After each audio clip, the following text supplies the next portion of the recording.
this time I'm a retiree, so I decided not to work for a change and see what it's like not having to be somewhere at one time. But one of the most important things that I learned in life, in order to have something, first of all, you got to want something. And there's a price to pay for everything that you do. Whether you call it an education or whatever you want to call it, you have to give time, your time and effort, in order to get something out of it. Life has a lot to offer. It has a lot to offer from different places and different perspectives. But it's all about what you want to do in life and what you want to be. If you apply yourself, everything will work out for you. Education don't make you be a rocket scientist by all means, because there are people out there in the world that have life experiences that you'll never catch up with. But I tell you, from my experience, a degree will get your foot in the door as to where opportunities lie. And one thing about it, we're not going to ever learn too much, because you're going to be learning the rest of your life. Every day, whether you're on a job, you're at school, you're at home, you're going to learn. As I recall in my psychology lesson, Sigmund Freud said the average human learns 9 things a day. So if you calculate 9 things a day plus your life experience and the time is within a year and your age, you should have been accomplished quite a bit of information. And oh, by the way, you never know when you're going to need that particular information or you're going to have to use it. So here again, it's all about what you want out of life and how you want to go about getting it. So my little thing to you is get an education, put it to use, take the opportunity to take an opportunity to finish up and succeed in whatever you want to do. Major Bill Brew, when you were in the military, you said that you were a pilot and a mechanic. What were some of the most dangerous things that you were involved in? Well, I've had 3 or 4 tours overseas. I had Korea 3 times. I've had toured Iraq. I've been to Israel and Egypt.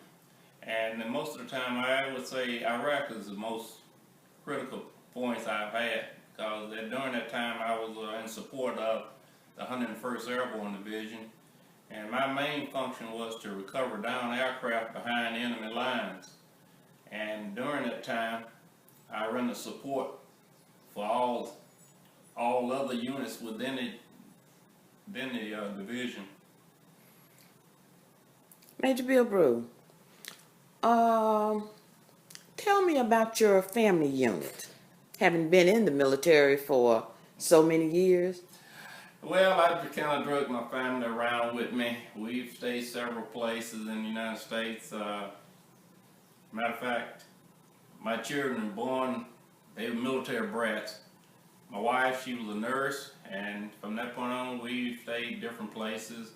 And at the same time, both of my kids, unfortunately, they joined the military. Now, without my influence, they joined the military, and they both joined the Navy, and both are stationed in Norfolk, Virginia. My wife went on to complete her degrees. She started off as a Jackson State graduate.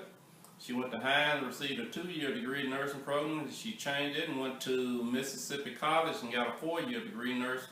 Then she got a master's at Southern Mississippi, and then she followed it up and got a PhD in nursing at Southern Mississippi. So, having said that, here again, the opportunities are out there, and if you want to further yourself, education is the way to go. Major Bill Brew, knowing that you're from Jackson, Mississippi, and I think you grew up over by the historic Grove Park golf course, right? I sure did. I lived in front of the golf course all my life.